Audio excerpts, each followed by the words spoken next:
Now there are three terms which you should know: precision, recall, and area under the curve. So to understand this, first you should be able to understand these three questions. Why is accuracy not sufficient? The problem of class imbalance. What is the category I want to focus on? Okay, first question. Why is accuracy not sufficient? Okay, consider the same cancer data set. It has 100 records with 95 benign and 5 malignant. So this type of data where one category hugely outnumbers the other is called an imbalanced data set. Now in this case, if I predict the diagnosis for everyone to be benign, I'll be right 95 times out of 100. That is an accuracy of 95% without building any model. But is this right? Is this what I want? Okay, now problem with this model is I have identified all benign correctly, but I have identified all malignant incorrectly. In other words, those who have no cancer, I have correctly said that he does not have cancer. But those who have cancer also, I have called out as no cancer. This is a big problem because I would rather be happy if I incorrectly classify people having no cancer as having cancer. They can do an actual lab testing and confirm it. But if I send back people with cancer as no cancer, it's going to be a big problem. My higher priority is to correctly identify people with cancer. That is essentially the purpose of my model. So this brings us to the additional measures of precision and recall. Okay, so before getting to this definition, again we need to understand a few more terms. There are four terms: false positive, false negative, true positive, and true negative. Okay, to explain this, let me take an example. So you know the story of the shepherd and the wolf, where a shepherd boy cries wolf when there is actually no wolf. The villagers come running, get angry when they realize the boy has played a joke. So he keeps doing this regularly, and one day, and actually, wolf comes and he shouts wolf. Nobody comes. So based on this, we'll define these four terms. Look at this. So first thing, we are going to define what is the positive class or what is the class I want to focus on. So I say wolf is the positive class and no wolf is the negative class.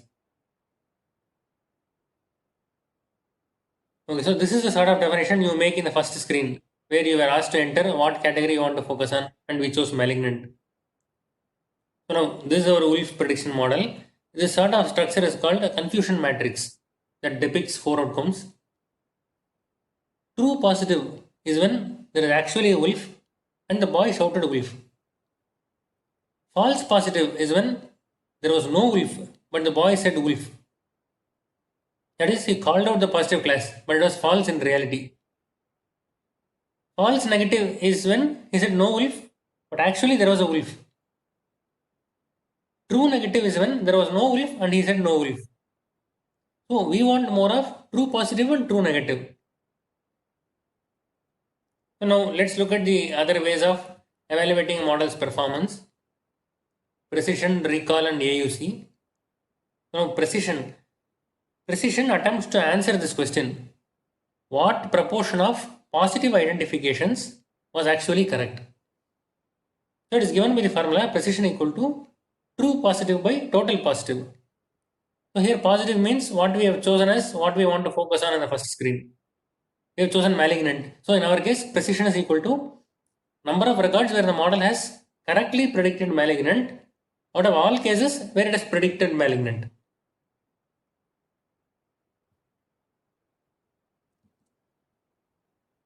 So ideally, we expect a precision of 1. Okay, when precision is 0.8, say, it is to be understood that when the model says malignant, it is correct 80% of the times. Okay, now recall attempts to answer what proportion of actual positives was identified correctly. It is given by the formula recall equal to true positive by total positive in the data.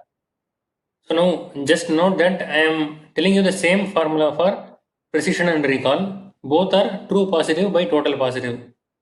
So the difference between the two is in precision, total positive, the denominator denotes the number of cases the model has predicted positive. In recall, the total positive in the denominator denotes the actual number of positive cases in the data set. Okay, so now we split the denominator or we rewrite the denominator in precision as total positive is equal to true positive plus false positive.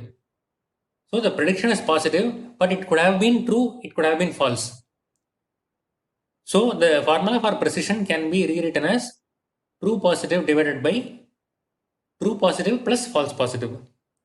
Now recall. In recall, the denominator total positive can be rewritten as true positive plus false negative. That is, in your data set, it is positive, meaning it is malignant. The model has either correctly predicted it or falsely predicted it as not malignant. Either way, we are taking the positive outcome present in the data set. So the formula for recall will be rewritten as true positive divided by true positive plus false negative. Okay, ideally we expect a recall value of 1. So when recall is 0.8, it is to be understood our model correctly identifies 80% of all malignant records. So recall is also known as sensitivity or true positive rate. There is something called specificity or true negative rate. It is given by true negative divided by total negative. So just like recall is true positive by total positive, specificity is true negative divided by total negative. To fully evaluate the effectiveness of a model, you must examine both precision and recall. Now, unfortunately, we cannot increase both precision and recall. If we increase one, the other decreases. So why is this so? Okay, any model we make, it makes some prediction errors. There will be false positive, there will be false negative. That is, it may call out cancer as no cancer and no cancer as cancer. So for our case, we don't want any person with cancer to be classified as not having cancer. That is, we don't want a false negative. So it means we want a high recall. Look at the formula. We don't want a false negative. We want false negative to be 0. So it means our recall should be very high. If this is so, it comes at a cost of less precision, which we are okay to accept. Now coming to the question of why we can't increase both. Now say our model has not captured all positive cases. That is, it has captured some positive as negative. That is a false negative. To avoid this scenario, we tune some parameters which will ensure the model captures a greater number of positives. This means not only will I capture the actual positives, I'll also capture some negatives also as positive. So to put in our terms, I tune my model to ensure more cancer cases are detected. So this will ensure all cancer patients are captured, but it may also result in some non-cancer patients being classified as having cancer. That is, it could result in some false positives. Again, this will bring down the precision because you have a false positive in the denominator. We will see in some time how the parameters can be tuned to change this. Now, you will have to decide which is more important to you, precision or recall, and then tune your parameters accordingly. It could vary with the problem statement. For this problem, recall is more important for us. Say, I take another problem. Say, consider a spam classifier. A classifier which predicts whether an email is spam or ham. So here your positive class would be spam. I want to predict spam correctly. That is my intention. Okay, your positive class is spam. So a false negative here means a spam mail has been classified as ham. False positive means a ham mail has been classified as spam. So here we are fine to classify a spam as ham. It's just a minor inconvenience. But we cannot classify a ham as spam, as we could miss the mail entirely. So we need to minimize our false positive, or we need a high precision, which comes at a cost of lowering the recall. Yeah, our next measure is area under the ROC curve. So ROC is receiver operation characteristic. It is created by plotting the true positive rate against the false positive rate. So false positive rate is calculated as 1 minus specificity. Okay, so now ROC curve is created by plotting true positive rate against the false positive rate. So area under this curve is denoted by AUC. AUC is the area under the ROC.